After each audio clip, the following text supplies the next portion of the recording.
Hi YouTube friends, this is Cassie or Lovely Restriction. I'm checking in for my week 36 post-op lap band update today. I started out my lap band journey on December 4th of 2012. My starting weight was 286 pounds.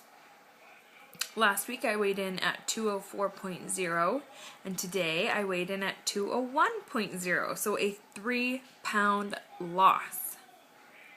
Thank the good Lord. Because, okay, if you guys remember, 2 weeks ago I had a 1-pound loss. Last week I had a 0.8-pound loss. So, I feel like, you know, I'm due for a good loss this week. So, here's where my head's at today. Actually, this whole week. 2 weeks...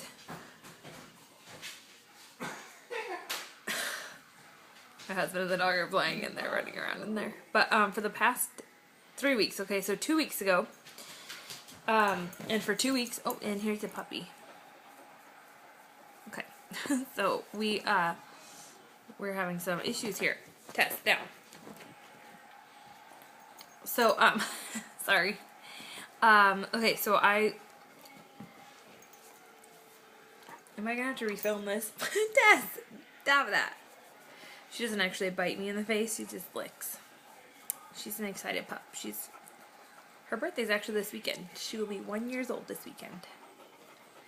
Anyways, so I was tracking everything I put in my mouth, every calorie. I was making sure I got at least 60 grams of protein a day, if not 80 or 90. Like, I was like going above and beyond with my protein, okay? I was getting at least 100 ounces of water every day. I was getting 8 hours of sleep every night, under 60 grams of carbs every day. Like, I was like tracking every little thing I did. Plus, of course, my exercise, I was tracking like every minute of exercise, how many calories I burned. I wasn't eating to replace my calories, but I was definitely, I was eating 1,000 calories or less. Literally tracking everything I did with my body. And I was having not that great of losses, you know, like 1 pound, 0.8, you know, it's not like they're bad losses at all. Those are, any loss is a good loss, right? But, I guess because I'm like so excited to get to Wonderland, I was like a little disappointed with those losses. So, anyways, it's interesting because my dieting history is that when I start a diet, I get ridiculously obsessive. Kind of like I've been the last couple of weeks with tracking everything and making sure I was on point with everything. And, of course, typical to me in my diet history, I would be completely obsessive and be like all or nothing.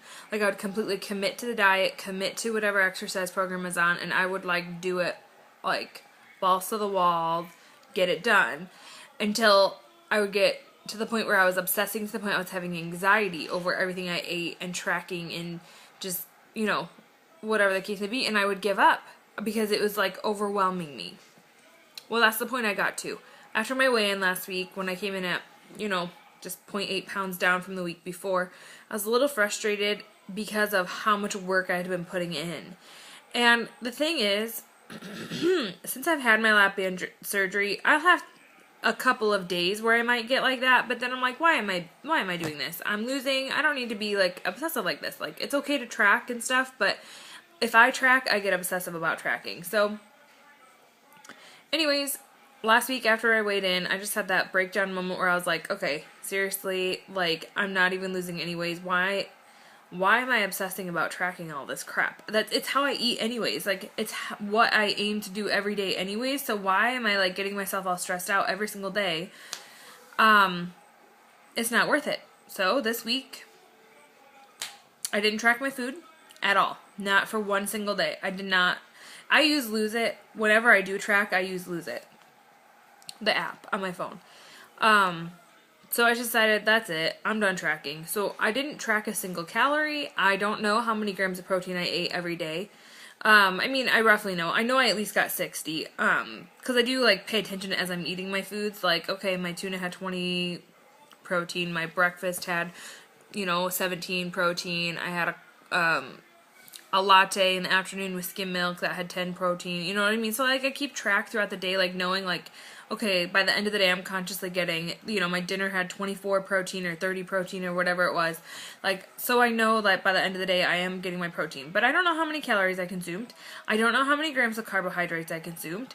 I know it wasn't much because I don't eat carby foods. I mean, I generally always know how much water I'm drinking because my water bottle has measurement on it and I know how many bottles I drink every day, but like I just stopped and like I didn't track my exercise, like I just did it. I didn't like input it into my app to keep track of what I was doing. So it wasn't like I gave up. Obviously I didn't give up. Like I'm not ever going to give up on my lap band journey, but like I just stopped obsessing over every little detail, and this week I came in with a 3-pound loss. So I don't know if it's like stress and anxiety that keeps me from losing whenever I'm obsessively tracking, but that's not how I want to live my life. First of all, the last couple of weeks I've felt like I was on a diet. Not because I'm eating any differently than how I've been eating this entire journey, but because of the fact that I literally had to keep track of everything I was eating. And I don't want that. That's not healthy for me. I actually I've never really talked about this before, but when I was in high school, I did struggle with an eating disorder. I struggled with bulimia for a while and had to go through a lot of counseling and things like that, and it's just one of those things that like the reason I gained all the weight that I gained was because of obsessive behavior with food, and I have not received any counseling for those issues since I was in high school and dealt with the whole bulimia issue. To be honest, when I got banded, I think I downplayed my issue to the psychologist and the surgeon because I knew what they were going to require of me if I was really open and honest about my history. I knew that they were going to probably make me go through counseling, and to be honest, it was like transitional. Like eating disorders can be transitional. Like you can start out with one eating disorder and it can very easily turn into another eating disorder. And that's pretty much what happened to me with the bulimia. It was just mainly like a sense of control, trying to control, just a sense of control. And because I kind of just like scared myself with that whole situation and stuff, my eating disorder transitioned into, secret eating, just like eating like when nobody was around and hiding the evidence of what I'd eaten. Like if I went through McDonald's and I ate like if I got fast food or something, like I would eat it and then I would hide the wrappers, I would hide the garbage so like nobody could find it, so nobody would know that I did that, you know. And just like emotional eating and stuff, like sneaking food into my, like when I was living with my parents, like sneaking food into my room and like after dinner, so I could eat more. Like I would act like I wasn't eating a lot, but then I would like eat later. It was like really weird behavior I had with food. So it's like, I mean, I know, never made myself throw up again, and I mean, I would never, with the band, like, you know, we deal with stuck episodes enough, like, who needs to go make themselves throw up? Like, I don't deal with that anymore, but, I do at times just have obsessive tendencies. It's just my personality. I just obsess about things, and tracking my food was one of them, and I just don't want to live that life anymore. I don't want to ever feel like I'm on a diet again. I don't ever want to feel like, I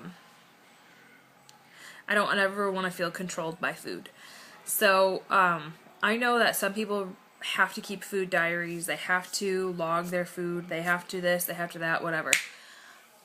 I think I had a wake up moment. Like, I can't be that person. Like, throughout my journey, like, you know, I'll use apps like that to create a recipe so that I can figure out how many calories or how many grams of protein are going to be in a particular meal, especially if I'm going to be eating it for a lot of meals. Like if I'm going to make a big pot of chili, I'm going to create a recipe in my Lose It app and then divide it by how many servings so that I actually know how many calories I'm getting per serving. It's just an easy way to track, but I'm just done. I'm done actually tracking my food and behaviors. I'm just going to be accountable through my videos, and I can't be obsessive. I think this week, seeing that, like, just not obsessing over it and actually having a good loss I mean, it spoke volumes to me. Like, hello, wake up. Like, you don't have to obsess about this. Like, just let this be natural and organic. Like, let your body do what it needs to do its job. Don't stress about it. Don't be anxious. Just follow the rules, and it will happen. So, yeah, I'm done tracking. So yeah, celebration, because I am down 3 pounds. I weigh 201 pounds. And next week, dear Lord, please next week, I hope I am in Wonderland. I want to get on here and do a nice old Wonderland dance for y'all, because I have been fighting for Wonderland for a very long time. It's like my first big milestone. Well, not necessarily first. I think the first milestone for me was getting down to the weight that I was, like under the weight that I was when me and my husband first met. But Wonderland is definitely my next big milestone for me. And then, of course, 100 pounds down will be my next one when I get to 186. That will be really exciting. And then after that, it's goal. So I'm you know, making progress on all my milestones. I'm really excited for the future. Totally awesome. I ordered a pair of boots online for fall and winter this year. They're a pair of leather boots. They are wide calf boots because I measured my calves, and my calves are actually 16 inches exactly. So, like, because I want to wear, like, jeans under them, regular boots are 14.5 inches around the calf. So I obviously had to do wide calf boots because those are 16 around the calf, and wanting to wear jeans and stuff under, just, I don't want to be, like, suffocating my little calves off. But, you know, I've never been able to wear even wide calf boots up until this year. I owned one pair that I wore like 3 years ago, and I only was able to wear them for a couple of weeks because the zipper pretty much wore out on them from me forcing my leg into them. And they were like, they had the stretch elastic in them and stuff, and it just like totally got destroyed. So I'm really excited. I tried them on tonight. My husband could not stop touching me with my skinny jeans and my brown boots on, so that was kind of fun. So, you know, it's really fun being able to wear fashionable things that I've been dreaming of wearing for years and have not been able to participate in. So this year I will feel like I am fashionable. So anyways, I hope you are all having a great week. I am very much so looking forward to next week's update, and hopefully some good news in my update next week. So anyways, peace out. Bye.